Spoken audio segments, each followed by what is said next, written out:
Hello students, English बोलचाल को आसान बनाने के लिए हम आपके लिए लेकर आए हैं 99 बुनियादी इंग्लिश अल्फाज का कोर्स, जिसमें आपको हर क्लास में 50 अल्फाज सिखाए जाएंगे। हमारे साथ लगातार इंग्लिश सीखते रहने के लिए हमारे इस चैनल को ज़रूर सब्सक्राइब करें और साथ में बेल आइकन को प्रेस कर दें ताकि आपको हमारे आने वाली वीडियोस का नोटिफिकेशन फौरी रिसीव हो जाए। तो चलें दोस्तों, हमारे आज की क्लास नंबर 1 का आगाज़ करते हैं। तो हमारे पास सबसे पहले वर्ड आ जाता है इस। इस का माना होता है। जैसा कि मैं ये कहूं, दिस इज अ गर्ल, ये एक लड़की है। दिस इज अ बुक, ये एक किताब है। ठीक है, तो इसका माना क्या हुआ? है।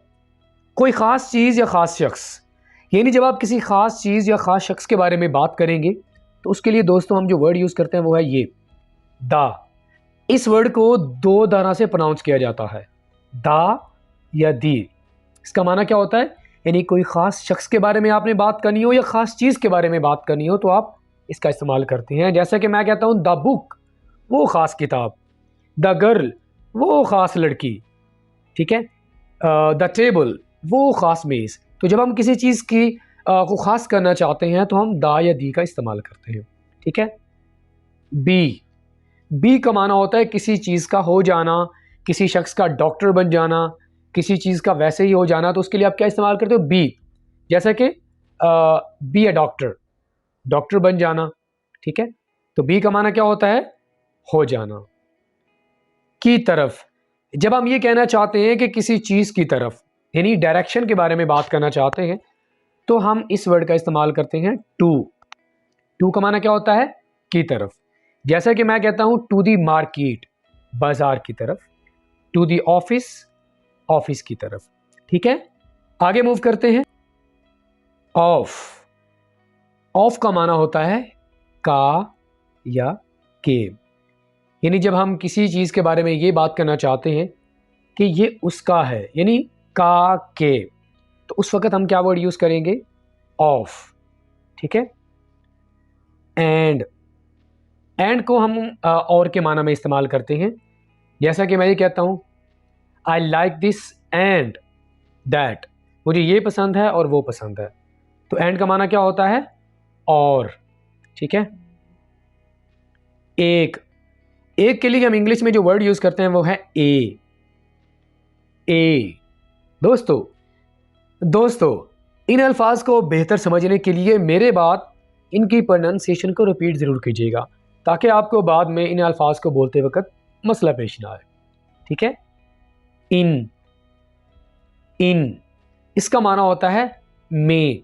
जैसा कि आप कहते हैं in the office, in the room, कमरे में। ठीक है, तो जब हम ये वाला माना लेके आना चाहते हैं तो उसके लिए हम जो इंग्लिश में वर्ड यूज़ करते हैं वो है इन। ठीक है। दैट का माना होता है वो, यानी वो चीज़ जो दूर पड़ी हो। जैसा कि मैं कहूँ दैट डॉग, दैट ट्री, वो दरख्त या वो कुत्ता। तो दूर चीज़ के बारे में बात करने के लिए, यानी इशारा करने के लिए हम दैट का वर्ड इस्तेमाल करेंगे। ठीक है। हैव का माना होता है किसी चीज़ को रखना। ऐसे आपको समझ नहीं आएगा। अगर मैं कहूँ आई हैव ए मोबाइल, मेरे पास मोबाइल है।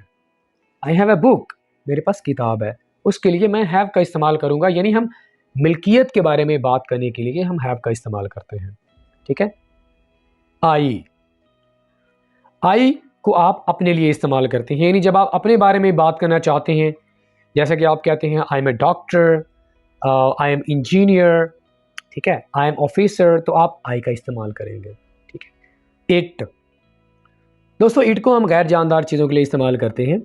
जैसा कि आप कहते हैं it is my dog, it is my book. आप ये नहीं कहते इट इज़ वकास या इट इज़ आयशा, क्योंकि हम इसे गैर जानदार, यानी ऐसी चीज़ें जिसमें जान नहीं होती, लिविंग थिंग्स नहीं होती, उनके लिए हम इट का इस्तेमाल करेंगे।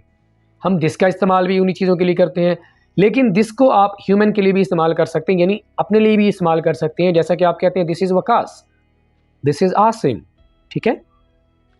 फॉर का माना होता है के लिए। जैसा कि आप कहते हैं दिस इज़ फॉर मी, ये मेरे लिए है। ठीक है। नॉट। दोस्तों नॉट का माना होता है नहीं, यानी जब आप किसी चीज़ के बारे में इनकार करना चाहते हैं, रिफ्यूज़ करना चाहते हैं कि आपको कोई चीज़ नहीं चाहिए, तो आप क्या कहते हैं? नो या नॉट। ऑन, ऑन का माना होता है पर। जैसे कि मैं कहूँ on the table, on the roof, छत पर, तो हम ऑन का इस्तेमाल करेंगे उस सिचुएशन में। विद, विद इसका माना होता है साथ। जैसा कि मैं कहूँ आई एम विद आसिम, मैं आसिम के साथ हूँ, ठीक है। ही का माना होता है वो। अब वो में लड़की भी हो सकती है, लड़का भी हो सकता है, ठीक है। लेकिन आपने कंफ्यूज नहीं होना दोस्तों, ही को आप लड़के के लिए इस्तेमाल करेंगे, जैसा कि ही इज अ बॉय, वो एक लड़का है। एज, एज का माना होता है जैसा कि।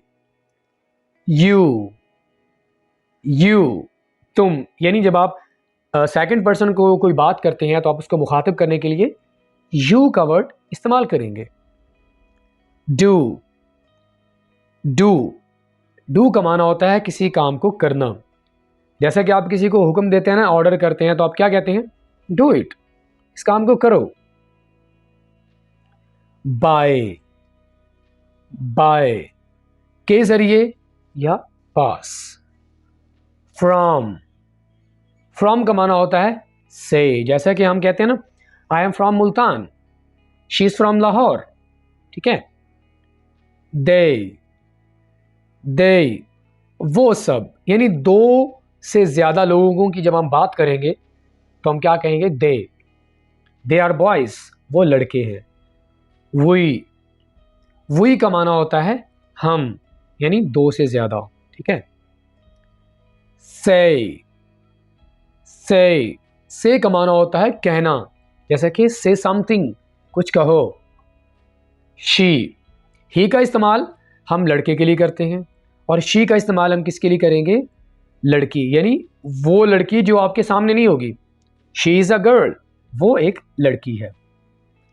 और का माना होता है या, यानी जब आप ये कहना चाहते हैं कि ये चीज़ ले लो या वो ले लो, ठीक है, तो आप क्या कहते हैं? गेट दिस और गेट दैट, ये ले लो या वो ले लो। बुक या मोबाइल, बुक और मोबाइल, तो या के माने के लिए हम किसका इस्तेमाल करते हैं? और, यानी दोनों में से कोई एक चीज़। एन को हम एक के माने में इस्तेमाल करते हैं, जैसा कि दिस इज एन एलिफेंट, ये एक हाथी है।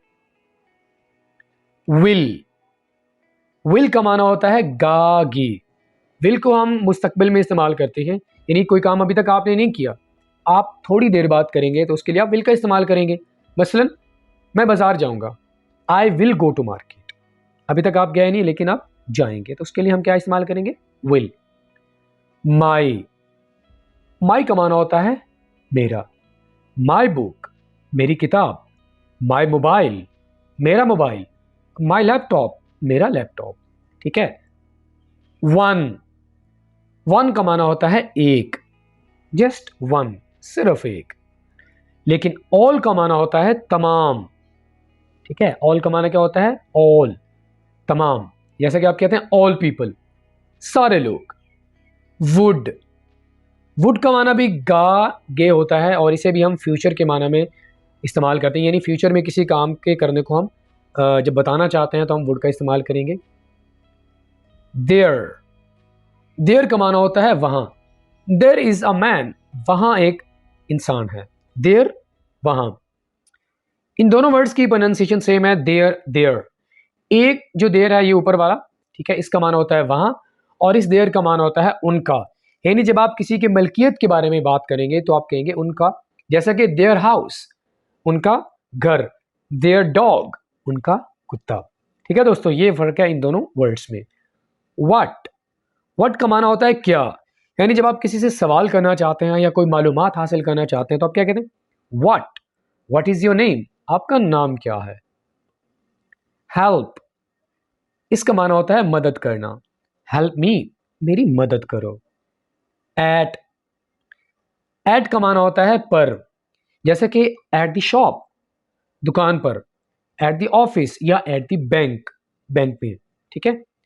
आउट आउट का माना होता है बाहर। बाहर के लिए हम क्या वर्ड यूज करेंगे? आउट, या आउटसाइड भी कह सकते हैं, बाहर की तरफ या बाहर की जानिब। नो, नो आप इनकार करने के लिए इस्तेमाल करते हैं। आपसे कोई सवाल करे तो आप कहते हैं नो, ठीक है, सिंपली आप नो कहते हैं। आपको कुछ चाहिए? नो। सो इसका माना होता है इसलिए या बस। सो मुझे जाना चाहिए, सो आई नीड टू गो, ठीक है। अप इसका माना होता है ऊपर। अप का माना क्या होता है? ऊपर। योर तुम्हारा, your dog, your book, your house आपका घर, ये बताने के लिए कि कोई चीज आपकी है, मिल्कियत के लिए। गुड अच्छा, गुड आपने अच्छा काम किया है, दिस इज गुड ये अच्छा है। इफ अगर, ये हम शर्त के लिए इस्तेमाल करते हैं, जैसा कि आप कहते हैं अगर मैं बाजार ना जाऊं तो क्या होगा? If I don't go to market, ठीक है। इफ का माना क्या होता है? अगर। शर्त के लिए हम इसको इस्तेमाल करते हैं। अबाउट, अबाउट का माना होता है के बारे में या तकरीबन, जैसे कि टेल मी अबाउट यू, अपने बारे में बताओ। या तकरीबन से अगर हम इसका एग्जाम्पल बनाए तो बनेगा I am about to go, मैं तकरीबन बस जाने वाला हूं, मैं करीब हूं जाने के, ठीक है। हु का माना होता है कौन, हु आर यू तुम कौन हो। हु इज शी वो कौन है, ठीक है। गेट का माना होता है हासिल करना। गेट गुड मार्क्स अच्छे मार्क्स हासिल करो, ठीक है। तो आज के हमारे लास्ट टू वर्ड्स हैं सम। सम का माना होता है कुछ, यानी कुछ मिकदार, सारी नहीं बल्कि कुछ, जैसे कि सम शुगर, सम राइस। तो उसके लिए आप क्या वर्ड यूज करते हैं? सम कुछ। सम पीपल कुछ लोग। कुड, कुड का माना होता है सकता। हमारे पास दो वर्ड हैं जिसको हम सकते के माने में इस्तेमाल करते हैं, कुड और कैन, ठीक है। कैन को दोस्तों हम इस्तेमाल करते हैं प्रेजेंट टाइम में, यानी मौजूदा वक्त में, और कुड को हम इस्तेमाल करते हैं पास्ट में, जब हम बात करना चाहते हैं तो हम क्या कहते हैं? Could. He could help me वो मेरी मदद कर सकता था। ही कुड गो टू बाजार वो बाजार जा सकता था, ठीक है। आई होप कि कैन और कुड का आपको डिफरेंस समझ आ गया होगा। कैन को हम प्रेजेंट टाइम में यानी मौजूदा वक्त में इस्तेमाल करते हैं, जबकि कुड को हम माजी में किसी चीज़ के बारे में बात करने के लिए इस्तेमाल करते हैं। ऑल राइट फ्रेंड्स, तो इसी के साथ ही आज का हमारा जो सबक नंबर 1 है उसका आगाज़ यहीं पे होता है। दोस्तों अगर आप चाहते हैं कि आपके लिए इंग्लिश बोलचाल निहायत ही आसान हो जाए तो आप हमारे इस कोर्स को, जिसमें आपको 999 वर्ड्स सिखाए जाएंगे और हर क्लास में 50 वर्ड्स आपको सीखने को मिलेंगे, आप हमारे कोर्स को ज्वाइन करें और इंशाल्लाह आपके लिए इंग्लिश बोलचाल आसान हो जाएगा। वीडियो लेसन अगर आपको अच्छा लगा हो तो लाइक कीजिए, अपना फीडबैक हमें ज़रूर दीजिएगा। अगर आप हमारे चैनल को अभी तक सब्सक्राइब नहीं कर चुके तो हमारे चैनल को ज़रूर सब्सक्राइब करें। दोस्तों मुलाकात होगी आपके साथ नेक्स्ट किसी और लेक्चर के साथ। टिल देन अल्लाह हाफिज़।